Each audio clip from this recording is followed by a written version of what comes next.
अपने गांव में हूं और मैंने 2 नए बीज धान के लगाए हैं ट्रायल मोड में।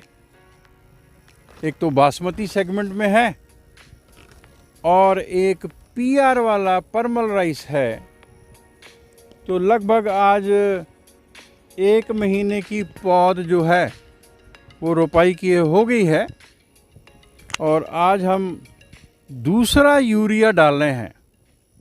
पहला यूरिया हमने डाल दिया था, वो खाली यूरिया था। उससे पहले हमने डीएपी आधा बैग खाली दिया था जब रोपाई की थी।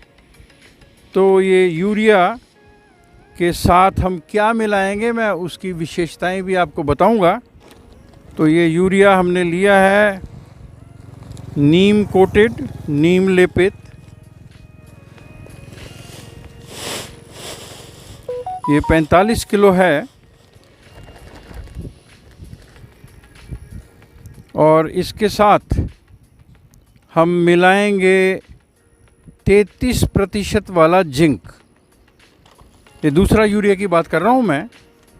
कुछ किसान भाई अभी पहला यूरिया दे रहे हैं, कोई दूसरे यूरिया दे रहे हैं, कई 3 यूरिया दे भी चुके हैं। ये जिंक हम डाल रहे हैं, ये भी पाउडर फॉर्म में है।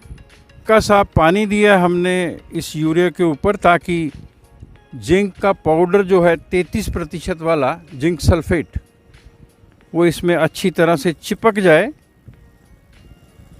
ये आवश्यक तत्व में आते हैं।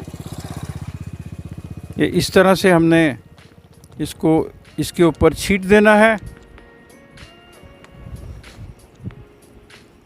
ये जिंक सल्फेट जो है 33% वाला, इसकी शुद्धता जो है 95% है और ये 4 किलो लिया है हमने 1 एकड़ के लिए। इसके पैकेट्स बड़े आराम से बाज़ार में मिल जाते हैं। तो ये एसेंशियल एलिमेंट्स में आता है। जिंक है, सल्फ़र है, आयरन है। तो इस तरह की चीज़ें हमने डालनी। अभी जो काला काला पाउडर हमने डाला है ये है ह्यूमिक एसिड और फ्यूलविक एसिड। ये दोनों ही माइक्रो ग्रेन्यूल्स फॉर्म में हैं और दोनों का अलग अलग अपना ही रोल है।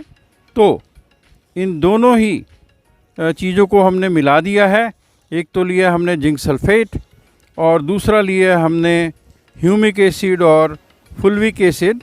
ये दोनों जो हैं अपना अपना अलग काम करेंगे। यूरिया देगा नाइट्रोजन, तो इससे पौधों को बहुत लाभ होगा। साथियों, ये जो ह्यूमिक एसिड है ये अघुलनशील जितने भी एलिमेंट्स हैं पौधों को चाहिए उसको ज़मीन से लेता है और पौधों को देता है। कई पौधों की जड़ों का विकास नहीं होता या उनमें कल्ले नहीं फूटते, तो ह्यूमिक एसिड जो है ये ज़मीन की पीएच जो अम्लता या क्षारीयता है उसको ठीक लेवल में ले आता है और उससे जो ज़रूरी तत्व हैं nitrogen, phosphorus, potash, zinc, iron, इन सब को लेकर पौधों को देता है। फल्विक एसिड जो हमने साथ में दिया है वो पौधों की कोशिकाओं तक जो ज़रूरी तत्व हैं उनको पहुंचाता है, जिससे पौधा बढ़ता है। किसान साथियों, ये जो यूरिया है ये डालने की मात्रा जो है लगभग 3 बैग हर कोई डालता है और ये 45 दिन के अंदर अंदर, वैसे मैं 37 दिन बोला करता हूँ मगर विशेषज्ञों का ऐसा मानना है कि 40-45 दिन में ये डल जाने चाहिए। तो अभी हमारे पास टाइम है। ये 1 महीने का है पौध जो हमने रोपाई की थी और आप देख सकते हैं बिना कोई माइक्रो न्यूट्रिएंट दिए कितने खूबसूरत पौधे खड़े हैं। और कभी हम आपको नेक्स्ट वीडियो में इनके टिलर्स भी गिन के दिखाएंगे कि फुटाव कितना। ये छोटा सा पैच जो पहले है ये बासमती का है और पीछे जो पैच है लगभग 1 एकड़ का वो पीआर किस्म का है।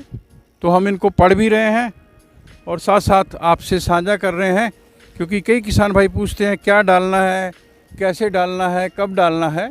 तो हमने आपको दिखा दिया है कि इस प्रकार से आप मिलाएं जिंक और ह्यूमिक एसिड को। तो उसके साथ ये दानेदार हैं, मिल गए हैं यूरिया के साथ। अब हमारे साथ जो काम करते हैं भैया मालिक, वो इसको हाथ से छींट देंगे और इसके प्रभाव हमको सप्ताह बाद दिखने शुरू हो जाएंगे। आप भी करें अच्छे वैज्ञानिक ढंग से खेती। सबको ढेर सारी शुभकामनाएं। नमस्कार।